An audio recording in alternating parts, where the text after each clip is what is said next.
dear learners, a very warm welcome to all of you for this session. We have, Dr. Anand Gupta. Thank you very much, Mansi, and welcome learners to this session. And we will be talking about the role of different stakeholders in the process of anti-human trafficking. So till now, we have discussed different roles of the stakeholders. We have discussed the role of NGOs, the role of politicians, the role of prosecutors, the role of government functionaries, and now we will discuss the role of Labor Department officials. As I said that, this is very important in terms of getting justice for the people who are working in factories, in various employments. And when I talk about Labor Department officials, I also relate it with child trafficking for labor, for hazardous employment like beedi udyog or carpet industry or jute making industry or the bangle industry. And I would request my colleague to say further on this point. You rightly pointed out. In fact, human trafficking also takes place for cheap labor. Yes. And not only cheap labor, but child labor are exploited in different ways. They are not provided with the basic amenities, basic safety or basic cleanliness and basic environment of cleanliness, which is hygienic environment, which is mandated by various laws and rules. So human trafficking also takes place for labor purposes. So in that case, Labor Department plays an important role because labor departments have the duty to enforce the labor law of the country, and they work in various capacities, starting from inspecting the industries to know whether the law is being implemented properly or not, proper record is maintained or not, and as you rightly pointed out, the children are involved in hazardous industries or not, and safety measures are, whether the safety measures are taken by the employer, whether the conditions are hygienic for laborers. So Labor Department plays an important role, or it can easily identify the places where the child trafficked victims are being employed, or where the labor is facing various kinds of exploitation, and it can associate NGOs, other government organizations, police, etc. To prevent these kinds of abuses. Yes, and as he said, it's not only something which is related to your place where you have been kept. It is also sexual exploitation. It is also, violation of your human rights. As Anandji has just said, that even the basic facilities are not provided just to minimize the cost. So you are thinking that you will be earning more and the other person is suffering, and in terms of providing a hygienic place to the worker, this is the duty of the employer, that they provide working environment to the people. So if you employ children in your factories, in your dhabas, in your places of employment for commercial use, if you employ children, then this is a violation. wherein the people can come forward and take action against you.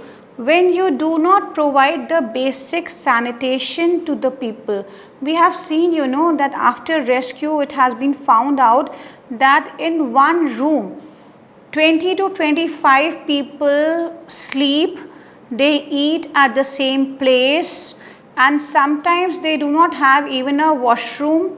They use the public toilet, and for public toilet or open spaces, for urinals and all. So it is also very unhygienic, it is also very unsafe for them, and many times, they sleep in the factories only.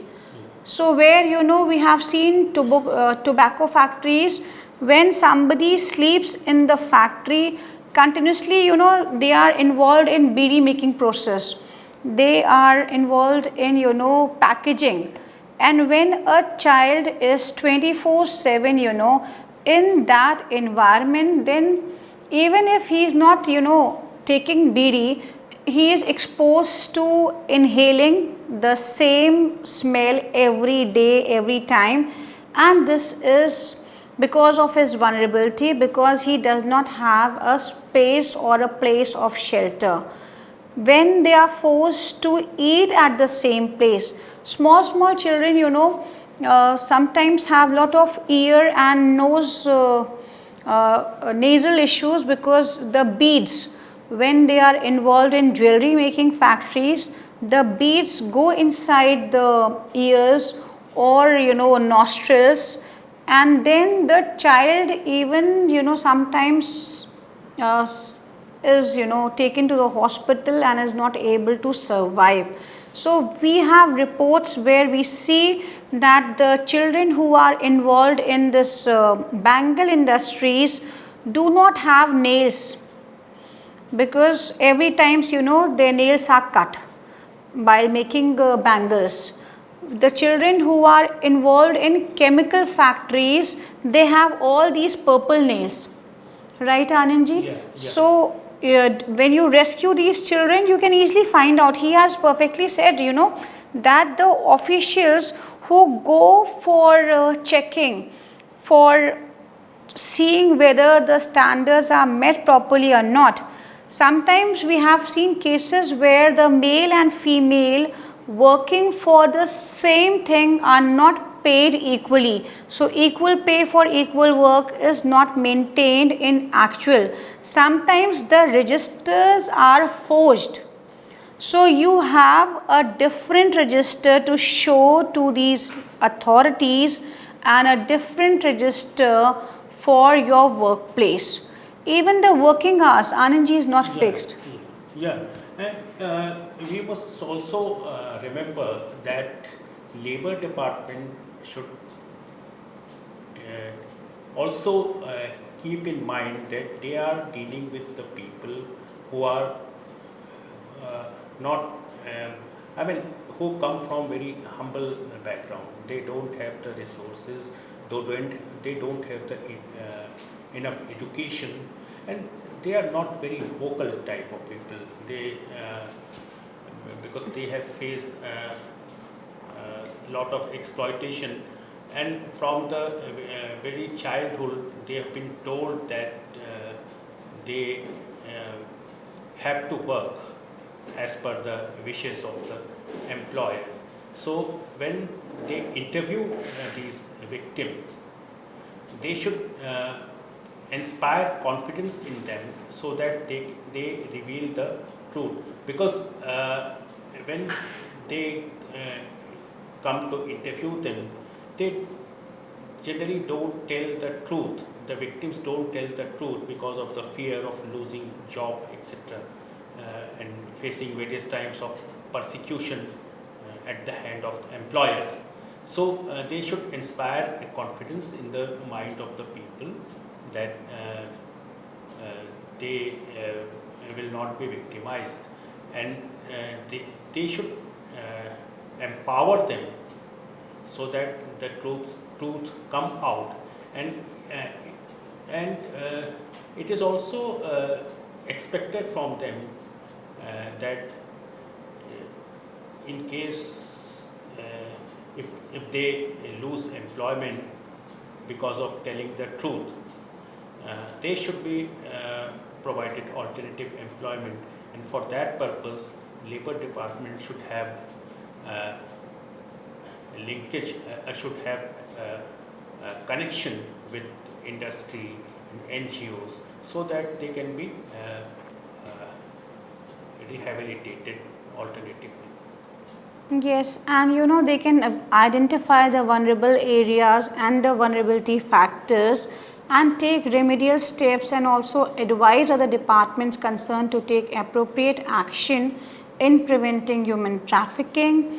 They also can take steps to empower the rescued person, as Anandji just said, that they can be a connecting link between the employment avenues, because they do not speak, not because they have liked this kind of torturous life.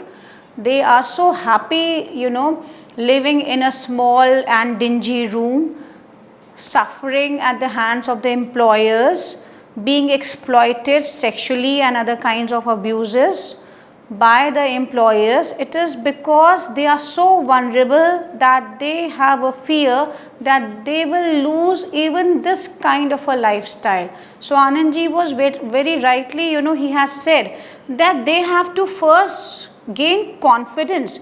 While interacting with the rescued person, you have to gain confidence, and you have to check the authenticity of the statement made by these victims, because they are so vulnerable, they are so dependent on the employer that they will not always say truth. So by circumstantial evidences, by giving them space, by getting some kind of confidence in the minds of these people, by having a human face. Anandji always says, that if you interact with a human face, the other person will also speak up. If you interact in a way which is, very authoritative, just to record statements and just to finish the investigation and close the case, then the response will be different. So the way you interact with these rescued people, the redressal mechanism which you follow during rescue and after, the interview, the kind of compensation scheme you bring for these people matter a lot. And compensation is one-time compensation. But as Anandji said, if you provide them job opportunities, that will be the best thing which the authorities can do in a welfare state. So now we come to labor contractors. Yes. Actually, what I feel is that labor contractors are generally working under some organizations, because they are they supply labor to various industries, governments, etc. So apart from the role of labor contractor, it is also necessary that the principal employer should ensure that the labor laws are implemented in spirit. And if the employer develops a kind of mechanism where the labor welfare schemes and labor welfare laws are properly implemented, and the labor contractor has got the impression that the employer will not tolerate any kind of violation, then the labor contractor will have to work as per the wishes of the employer. So the primary responsibility is with the principal employer. This is what I feel. And when we talk about the labor contractor, and So definitely labor contractor should also ensure that the rules are properly followed, and uh, in that case, if there may be situation where the labor contractor is uh, willing to follow the rules, whereas the employer may have certain inhibitions. In that case, a labor contractor should impress upon the employer that the interests of the labor are protected. So he should have no tolerance for the violations of the rule. And they can ensure that and should notify or should inform the law enforcement agencies if the rules are not followed. yes, and they should not employ any child for any kind of labor at the Yeah. And if they come across a person who has been victim of human trafficking, then they should report the matter to the authorities and help in her rehabilitation. yes, and they can act as a whistleblower for law enforcement agency and notify them of any issue or any likely issue of human trafficking, and they should treat the labor with dignity. His human rights should be protected. The law should be implemented in the best interest of the labor. So the labor rights have to be respected, and also the mindset needs to be changed. As Anandji just said, that the mindset is very important of the employer. So the employer has to ensure that any contractor who works under him does not violates the laws, and for profit the employer should not violate somebody's rights. And now we will be talking about the official of Women and Child Development Department. Actually, Women and Child Development Department is primarily or directly involved as far as victims of human trafficking is concerned. So it has a major role to play, and it also like other stakeholders, labor department, etc. It has a bigger role to play, and it can identify the places where the human trafficking is being done, or any violation of rights of the victim, any violation of, including the labor law and other laws, because it's a kind of umbrella organization as far as the welfare of women and children is concerned. So it is not, it cannot say that it is the duty of the labor department or some other department. It should and it must operate in those cases also where any kind of violation of the rights of women and children are being done. Yes, and they can address the vulnerabilities in a better way because they have the entire team with them. They can identify the demand factors and take steps to address them. They can work as a nodal agency in bringing synergy between all the stakeholders, especially police, NGO, rehabilitation agencies, and they can facilitate counseling of rescued person by the trained counselors. Counseling is very important. Yes. Because when the victims is rescued, then he is suffering for various kinds of problems, especially psychological problems. So for that, his confidence is very low, and for that he needs a counselor, and the counselor should especially in case of children, he should act like the children or the victim should feel that the counselor is a kind of guardian or a kind of a friend to whom he can confess everything. So the kind of active listening is very important for a counselor. Counselor should not try to impose his own view. He should first listen. He should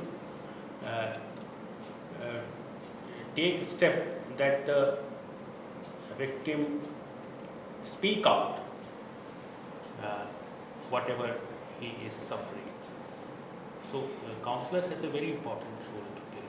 Yes, and they can take steps to involve the political leaders, the Panchayati Raj institutions and media in, in all the 3 P's.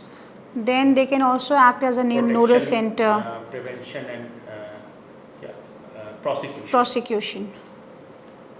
So in all these three areas, Women and Child Development Department has a role, and it because various NGOs are associated with Women and Child Department, so it can take help of these NGOs and work in partnership with these NGOs. So this will definitely help in addressing the problem. Yes. And they can also set up a nodal resource center for collation, analysis and dimensions of all resource material and knowledge on human trafficking. So they can become a repository and they can attend to all tasks on anti-human trafficking that are not in the domain of other department or agencies, as Anandji just said, that they have a bigger responsibility. And now, Anandji, you want to say something else on this? No, now we come to another. Yes. Yeah. Any persons, so the commoners concerned with human rights. Any public spirited person can act in the area of preventing human trafficking. It can, because government cannot reach everywhere, and even NGO has their own limitations. So any individual who knows the place where the human trafficking is being done, or the person is being exploited for cheap labor, etc., or for any purpose, for any type of exploitation of the victim, human traffic victim is taking place, then he has the duty to report the matter to the concerned authorities. And it can also help in educating the society, because when there are some people who are sensitized, who are sensitive about the issue, they can help in mobilizing the support from the public so that the offenders can be brought to book, and the people who some of the offenders may be very influential people. There may be situations where the authorities may find it difficult to act against them. So when the public opinion is against human trafficking, then whatever influence a person has, whatever high position a victim holds, whatever resources the offender had. Yes, so people can play a very important role. First is that you will not violate somebody's right. Second is that you will create awareness amongst the family members and your community wherever you are about the human trafficking. Then even for domestic help, you will not violate the human rights of somebody. If you happen to see any kind of criminal activity around you, then that should be immediately reported. So as a citizen, we are duty bound to report about any crime around us. So if you see a child who is employed or any kind of exploitation you see around you, you just make a report. Fourth point is that you be aware so that you know you are not being trafficked. So when you move on the roads, you move on the streets, you are even at home using social media platforms, then you do be aware about your rights and about your surroundings. So people can play a very important role even in becoming witness to the crime. You know, you can contribute in somebody's rights being, protected by the law. So if a person is convicted, then somebody's rights will be protected by the law and the society will get, a good message. So as a citizen, you have a lot of roles and responsibilities. We do not have legal education in India, so you can help in creating this kind of awareness among your family members, your helpers, and please do not, violate somebody's rights in the name of becoming a customer either in the massage parlor, on the social platforms, at homes, in factories, because small saving on the name of somebody's rights. It is said that the charity begins at home. So first, you rightly pointed out that first we should also ensure that we do not violate any laws. Yes, and we should not see any porn sites and all. As one resource person always say that you just stop visiting these websites, you will help lot of people rehabilitate the society. Thank you all for listening and have a good day. Thank you.